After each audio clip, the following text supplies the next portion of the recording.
اعوذ باللہ من الشیطان الرجیم بسم اللہ الرحمن الرحیم اللہم صلی وسلم دائما ابدا علی حبیبک خیر الخلق کلہم۔ آج ہم سورہ آل عمران کی آیت نمبر 50 اور 51 کا ترجمہ اور تفسیر پڑھیں گے۔ ان کے اندر خالق کائنات نے حضرت عیسیٰ علیہ السلام کی جو منصب رسالت کی ذمہ داریاں تھیں ان کا بیان فرمایا ہے۔ اس سے پچھلی آیت طیبہ کے اندر حضرت عیسیٰ علیہ السلام کو جو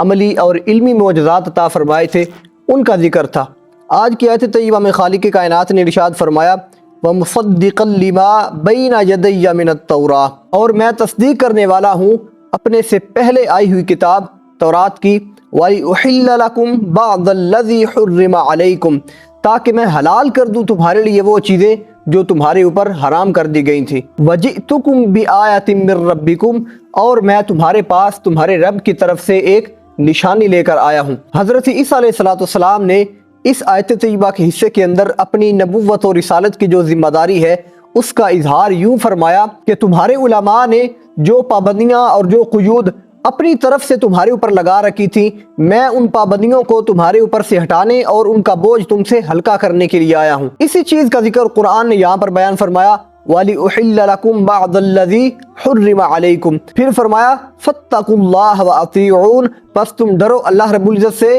تقوی اختیار کرو اور میری اطاعت کرو۔ پھر خالق کائنات نے ارشاد فرمایا ان اللہ ربی وربکم فاعبدوہ، حضرت عیسیٰ علیہ السلام ان سے یہ کہتے ہیں کہ بے شک میرا رب بھی اور تمہارا رب بھی، مجھے بھی مرتبہ کمال تک پہنچانے والا اور جس نے تم لوگوں کو مرتبہ کمال تک پہنچایا ہے وہ اللہ ہے، فاعبدوہ، پس تم اسی کی عبادت کرو۔ اب اتنے حیران کن معجزات دکھانے کے بعد، یعنی مردوں کو زندہ کرنے کے بعد، ایک مٹی کا پرندہ بنا کر اس میں پھونک مارنے سے اس کو زندگی دینے کے بعد، مادرزاد اندھے اور لا علاج کوڑی کو تندرستی دینے کے بعد، ان کو شفا دینے کے بعد اور غیب کی خبریں بتانے کے بعد بھی حضرت عیسیٰ علیہ السلام ان سے یہ فرما رہے ہیں کہ یہ سب کچھ کرنے کے بعد بھی یہ یاد رکھنا کہ میں خدا نہیں ہوں، بلکہ خدا وہ ہے، رب وہ ہے اور عبادت کے لائق وہی ہے، سجدوں کے لائق وہی ہے کہ جس نے مجھے یہ تمام انعامات اور یہ تمام کمالات عطا فرمائے ہیں۔ اور وہ کون ہے؟ فرما ان اللہ ربی وربکم،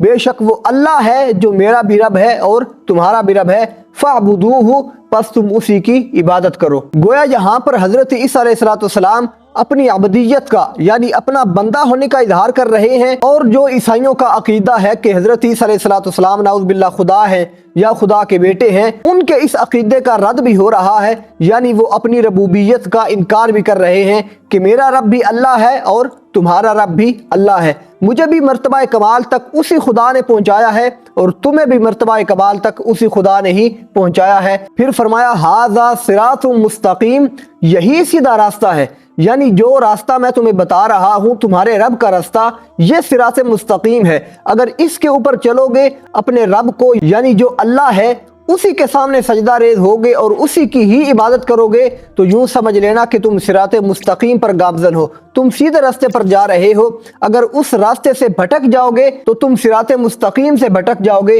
اور وہ سیدھا راستہ جس کی تعلیم میں تمہیں دے رہا ہوں اس راستے پر چلنے والے تم ہرگز نہیں ہوگے۔